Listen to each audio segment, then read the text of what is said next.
हिंदू पंचांग के अनुसार जब ज्येष्ठ मास के साथ अधिक मास का दुर्लभ संयोग बनता है तो उसी पवित्र महीने की पूर्णिमा का दिन अत्यंत ही जागृत और चमत्कारी और हजार गुना अधिक फलदायी हो जाता है।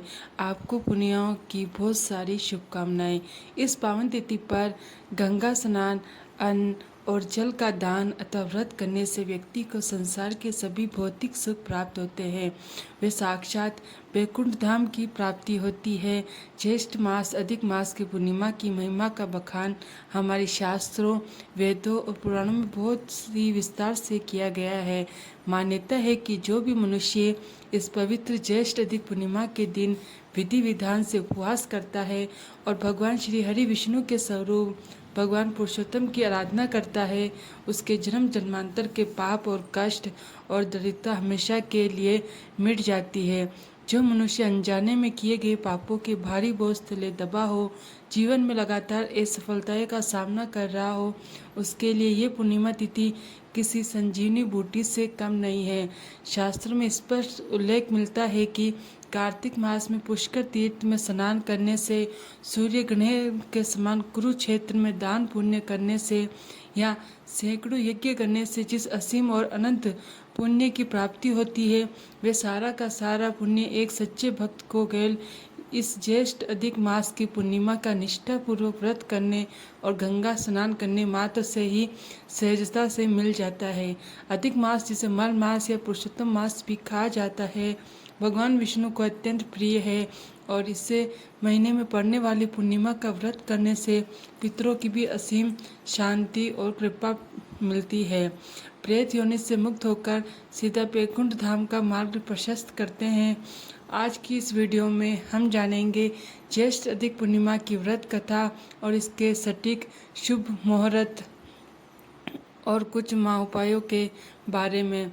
उससे पहले यदि आप भगवान श्री हरि के सच्चे भक्त हैं तो कमेंट में श्री हरि विष्णु जरूर लिखें। लक्ष्मी माता हमेशा आपके घर स्थायी रूप से वास करे और आपके परिवार पर कभी कोई संकट, बीमारी या तंगी ना आए तो वो माता लक्ष्मी की श्रद्धा भाव से आनंद के साथ ओम नमः भगवते वासुदेवाय जप या श्री हरि का जप या माता लक्ष्मी का मंत्र भी आप पढ़ सकते हैं। एक बहुत बड़ी और कठोर तपस्या है और इस तपस्या के कुछ बेहद कड़े और अनिवार्य नियम भी होते हैं। पूर्णिमा का व्रत जिनका पालन करना हर व्रत करने वाले और व्रत न करने वाले मनुष्य के लिए भी अत्यंत आवश्यक बताया गया है, ताकि घर में भूलकर भी दरिद्रता का प्रवेश ना हो। इस दिन खान पान, आचरण, सोच और व्यवहार से पूर्ण सात्विकता और संयम बरतना बहुत जरूरी होता है।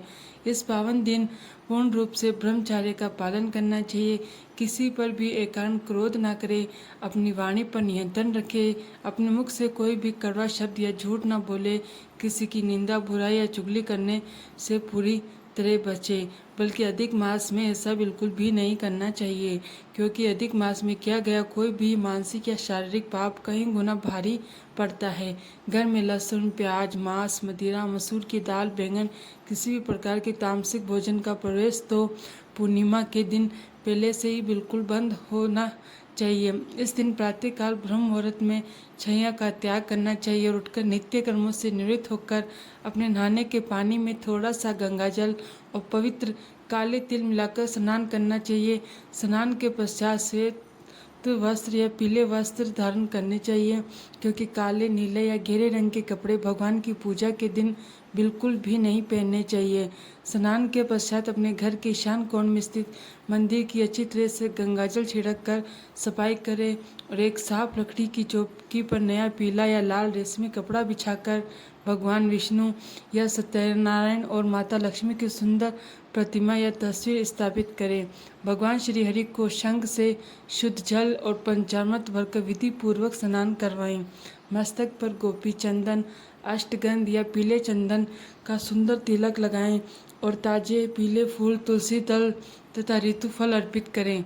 अपने दाहिने हाथ में थोड़ा सा जल, पीले पुष्प, अक्षत के साथ पर तिल और कुछ सिक्के लेकर इस व्रत का संकल्प लें।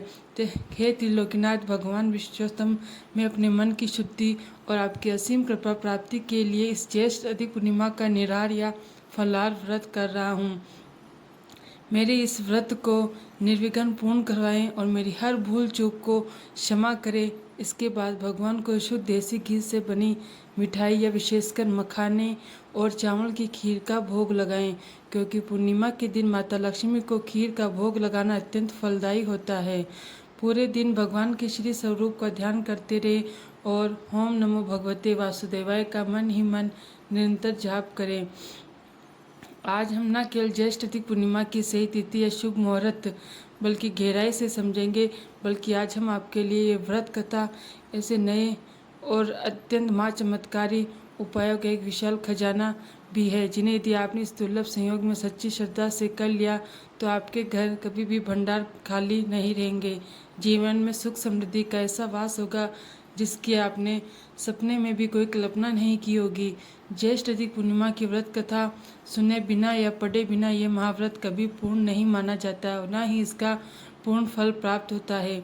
इसलिए आप सभी अपना ध्यान एकाग्र करके हमारी पौराणिक शास्त्रों में वर्णित भगवान सत्यनारायण और पूर्णिमा व्रत की ये परम पावन और मोक्षदायिनी कथा सुने, जिससे जन्मों जन्मों का पाप भी मिट जाता है। तो आज आइए हम इस वीडियो में श्रवण करते हैं पूर्णिमा व्रत कथा। प्राचीन काल में शतानंद नाम के एक अत्यंत निर्धन और गुणी ब्राह्मण रहते थे, जो भिक्षा मांगकर अपना और अपने परिवार का जीवन यापन करते थे।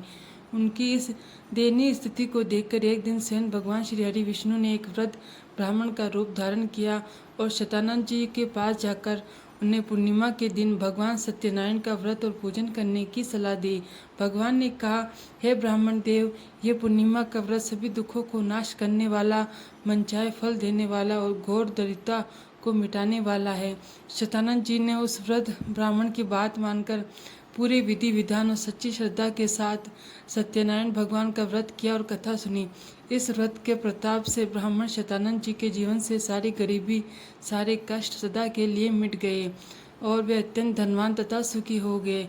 इसी कथा में आगे वर्णन आता है कि एक लकड़हार जो जंगल से लकड़ियां काटकर बेचता था, उसने शतानंद जी का ये व्रत करके देखा तो उनसे इस व्रत का महत्व पूछा। लकड़हारे ने भी पूर्ण श्रद्धा भाव से पूर्णिमा का उपवास रखा और सत्यनारायण भगवान की कथा सुनी, जिसके प्रभाव से उसे अपार धन, सुख और समृद्धि और संपत्ति की प्राप्ति हुई। अंत्यकाल में वह भगवान के प्रिय वैकुंठ धाम को प्राप्त हुआ। इस महान कथा से हमें यह मूल्य शिक्षा मिलती है कि जो भी मनुष्य अपने जीवन की कठिन से कठिन परिस्थिति में भी डगमगाता नहीं है और ज्येष्ठ अधिक पूर्णिमा के दुर्लभ अवसर पर पूर्ण निष्ठा से व्रत और कथा का श्रवण करता है, वे भगवान श्री हरि उसके भाग्य के बंद दरवाजे हमेशा के लिए खोल देते हैं।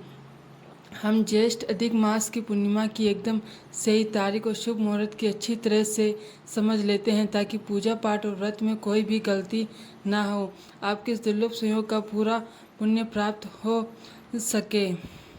अधिक मास की पूर्णिमा तिथि 30 मई 2026 दिन शनिवार को सुबह 11:57 से प्रारंभ हो जाएगी। ये पवित्र तिथि पूरी रात व्याप्त रहेगी और अगले दिन 31 मई 2026 दिन रविवार को दोपहर 2:14 पर इस पूर्णिमा तिथि का समापन होगा। हमारे हिंदू धर्म और शास्त्रों के नियमों के अनुसार जब कोई पूर्णिमा तिथि 2 दिन तक व्याप्त होती है तो व्रत और पूजा उस दिन की जाती है जिस दिन पूर्णिमा तिथि में चंद्रोदय प्राप्त होता है और स्नान दान का कार्य अगले दिन उदय तिथि में किया जाता है। ऐसे में ज्येष्ठ अधिक पूर्णिमा का महाफलदायी व्रत 30 मई 2026 दिन शनिवार को ही रखा जाएगा। आप सभी बिना किसी शंका के 30 मई शनिवार के दिन ये उपवास धारण करें और शाम के समय भगवान सत्यनारायण की पूजा करें। वहीं दूसरी ओर नदियों में पवित्र स्नान करके पितरों के निमित्त तर्पण करें और दान पुण्य करने की भी जो स्नान दान की पूर्णिमा है वे 31 मई 2026 के दिन रविवार के दिन मनाई जाएगी। रविवार की सुबह आप जल्दी उठकर स्नान करें और अपनी सामर्थ्य के अनुसार दान अवश्य करें। अब आपके अपने चैनल मंत्रा पूजा को सब्सक्राइब करना ना भूलें और इस वीडियो को ज़्यादा से ज़्यादा लाइक और शेयर करें अपने सभी प्रियजनों के साथ। हरे कृष्णा।